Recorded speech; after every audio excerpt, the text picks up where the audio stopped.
Hi, this is John Harcher, and welcome to episode 3-ish of Valleys of Numenor. We're up to episode 3 of the Rings of Power, called Adar, or Adar, or Adar. You make up these names, who knows how you're supposed to pronounce them.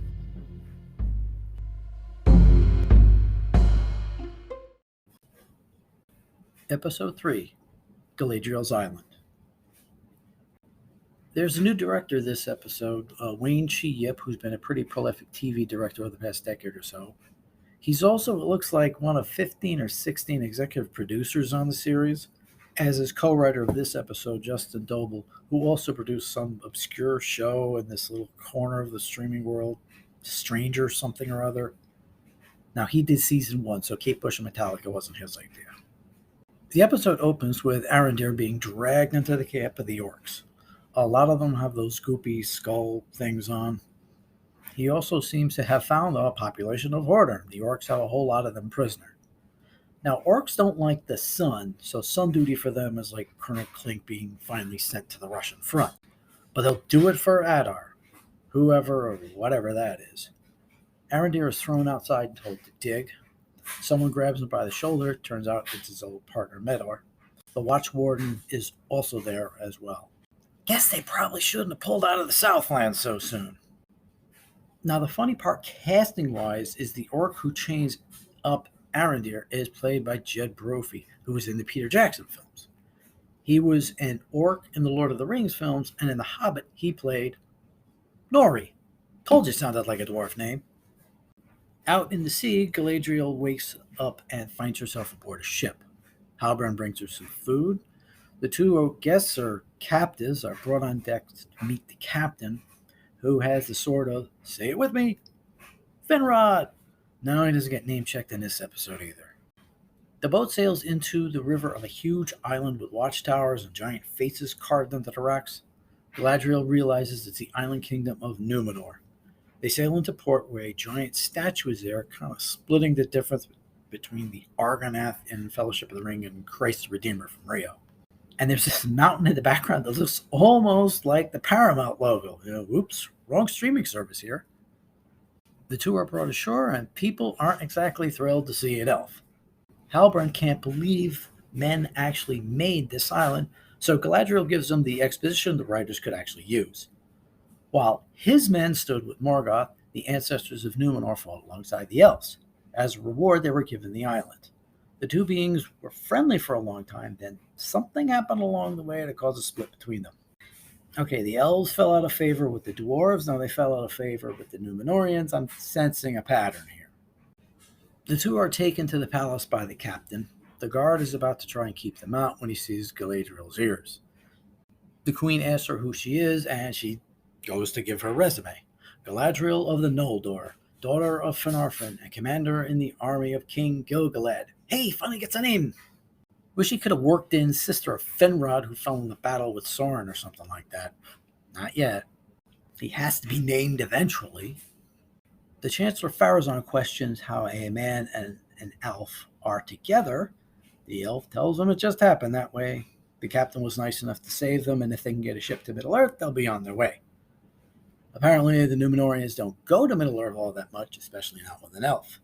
It becomes clear the Queen and Galadriel don't like each other, so Halbrand has to step in before they turn into Crystal and Alexis. He asks them to continue their hospitality for a few days while they try to decide what to do. As the captain goes to leave, Halbrand gives him a bro hug as thanks. As Halbrand and Galadriel leave, he almost goes to maybe kiss her when he gives her Finrod's sword that he swiped from the captain. The captain does get name dropped at the end of the scene, Elendil, and we also find out he has a son. At sea, we get to meet the son, Isildur. He's on a ship with many other young cadets, but he's off on the side daydreaming. But he snaps out of it when he sees one of the other cadets untying a rope he really shouldn't. He ends up saving him before he goes and flies into the ocean. The cadets come ashore, and the one who made the mistake is sent off. Isildur's sister comes by for a visit, bringing him his horse. When he asks where his father is, she gives him a sad-faced look. Something must be up. Back at the palace, the queen is speaking to Elendil, and after mentioning when the white tree sheds leaves, trouble comes. She asks him what his name means. He says one who loves the stars, but she says it can also be translated as elf friend. She hints that in her eyes, he's nothing more than a traitor by bringing an elf there. But if he is the loyal servant of Numenor he claims to be, he'll do his queen a service. A guard comes over and hands him a sword. I guess she wants him to use it in some way. Oh gee, I wonder if we'll end up seeing that sword again at some point. As we leave Numenor, which is correctly depicted on the map as being star-like with 5 points, we head back over to the Southlands where Arondir and the others are still working away while the orcs hide from the sun. The 3 former Watch Elves speak among themselves about how Sauron would take on many guises, and maybe this Adar is one of them. When the orcs tell them to get back to work, they say they can't because of the big tree in their way. Revion the Watch Warden tells them the tree has more right to be there than they do. The head orc likes his fighting back and offers him a ration of water.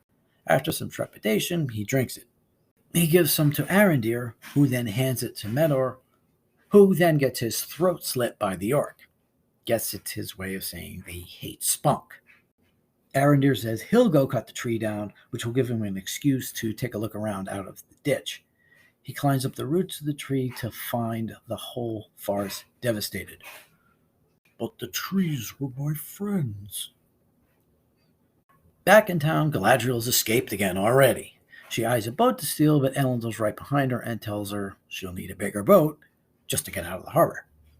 She's determined to leave, but he speaks to her in Elvish, which shows he may not totally be against her. He mentioned there's a lot of Elvish writing in the Hall of Lore of his people on one of the other points of the island. Somehow, the two manage to sneak out of town on horseback to make the ride across the island. Then suddenly the show is directed by Sam Peckinpah and everything reverts to slow motion for a minute. No violence, just a lot of horse riding. It's very disconcerting. Meanwhile, Halbrand is trying to get a job of some kind, but he can't until he gets a guild star. Union rules, you know. He's eating at a bar when a bunch of guys start harassing him since he was with an elf. Touchy, touchy. To get himself out of the situation, he buys everyone drinks and pals around with the gang. He also managed to snag a guild star for about a minute and a half before the guys notice. They take him out into a back alley and start to work him over. But suddenly Halbrand goes into a rage, knocks several of the men out, and visibly snaps one man's arm practically in half.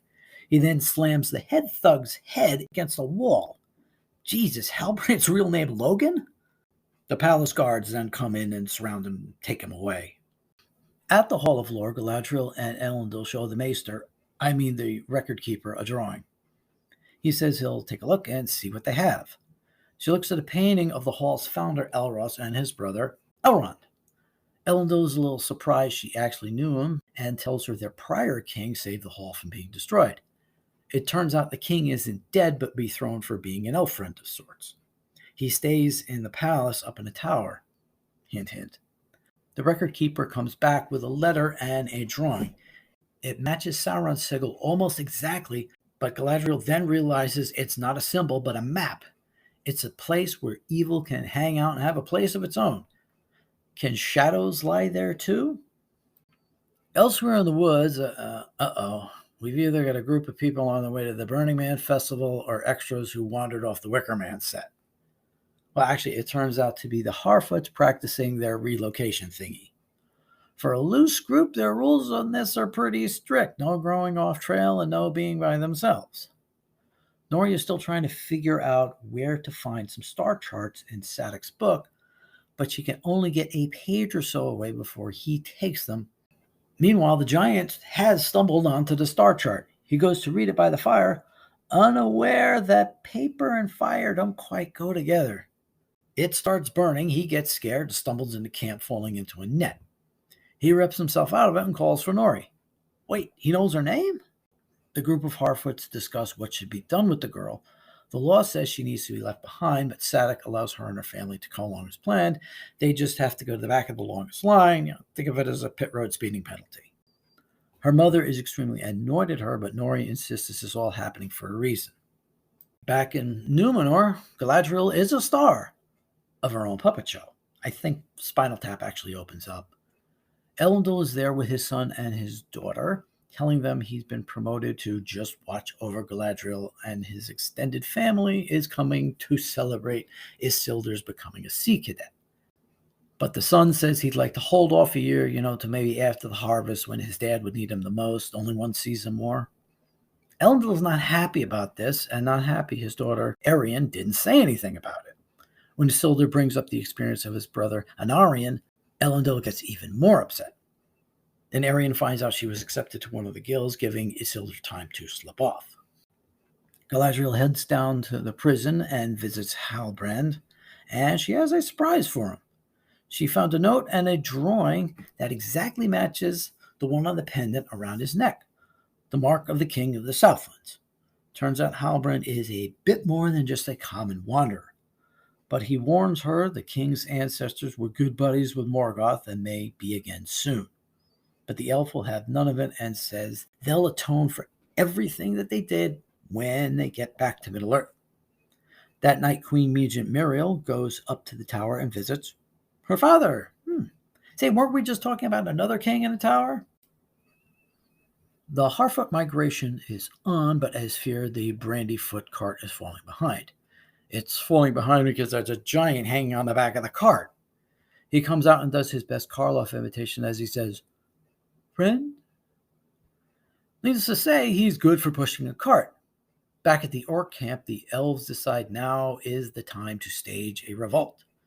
They start swinging chains and tearing hoods off the light-sensitive orcs. The monsters start dragging their captives down into the covered area when Arondir grabs an axe, leaps into the air, and knocks the tarp cover down, leaving them no shade to hide in. The orcs then decide to release the warg. The monster wolf runs out and disembowels a few people. Odd, that seems to be his preferred method of killing. Arondir is able to trap him for a moment in the roots of the giant tree while Rivian makes for the ridge. He doesn't get far as a couple arrows plunge into him. Instead of killing Arondir, the orcs decide to bring him to Adar. The being of their adulation starts walking towards them, and just as he's about to come into focus, the episode ends. What? You named the episode after him, and the minute he shows up, it's the end of the episode? You probably should have come up with another name for it then. In this episode, a lot of the pieces of the puzzle now start coming together. We finally get to Numenor, and as mentioned, it's correctly depicted as having 5 points. Now, I'm not sure if this exact description is in the Lord of the Rings books I can use. It's clearly in Unfinished Tales. Maybe they let that one slide as long as they didn't use the name of the individual points. I told you Tolkien was very precise in his descriptions. We also get a boatload of new characters, the most important of which are Elendil and his family, Muriel and Pharazôn. We already know Elendil and Isildur are going to be important. His other son, Anarion, gets a mention, though at the moment he seems to be estranged from them. He's not supposed to be dead already. If they do that, that's a big no-no. Now, Arianne is a new character. There's no mention of Elendil having a daughter in the Lord of the Rings books anywhere. There may be a hint of one in some earlier drafts, but it doesn't look like it proceeded far. So this is new. We'll have to see how the character progresses. Muriel was indeed a queen of Numenor, and her father was faithful to the old ways, namely the Elvish. She's not really made out to be as antagonistic as she is in the series, but if you have Cynthia Addai-Robinson in the cast, you have to use her. To my mind, she's the one star in the show, having known her from the excellent Star series Spartacus from a decade ago. Oh, what a loss Cindy Whitfield was. Now, Pharazôn will be the more interesting case. He should be shaping up to be a very important character in the series. A lot of the events at the end of the Second Age revolve around him. Let's see if they keep to that. We also get some name drops. Elros, who obviously lived a long time ago. The King Gil-galad finally gets a shout out, and Galadriel's father, Finarfin, is mentioned. Like I said, they couldn't figure out a way to work Finrod in there, but as far as the collapsed timeline goes, it remains to be seen if we're going to have 2 big battles against Sauron or just one. Technically, we should probably be getting one big one towards the end of next season, then his resurgence and all the rest for the remaining 3. They also are really laying the groundwork for the Nazgul with Halbrand trying not to be a king and therefore cursed to succumb to evil. We'll see what happens when the rings finally appear. As far as strict storytelling goes, they seem to have lost the dwarf and Bronwyn threads for the moment, but based on the preview, they'll be back next episode. It's difficult to juggle so many storylines at the same time and keep them all moving forward at the proper pace. Frankly, we should have gotten to Numenor last episode, and you can't name an episode after a character not shown. We probably could have cut right to him instead of all the Cool Hand Luke section of the segment, with them working on the road crew, whatever. The other interesting thing about this episode is the violence quotient made a severe upward turn. The fight in the alley was brutal, and the warg left a few intestines hanging out here and there. It's not Game of Thrones violent, but even the R-rated cut of Battle of the Five Armies didn't get this messy. I guess they're trying to differentiate themselves as much as they can. So overall, this episode did move the plot forward and introduce characters who should be important all the way down to the very end of the series. That's its most important aspect.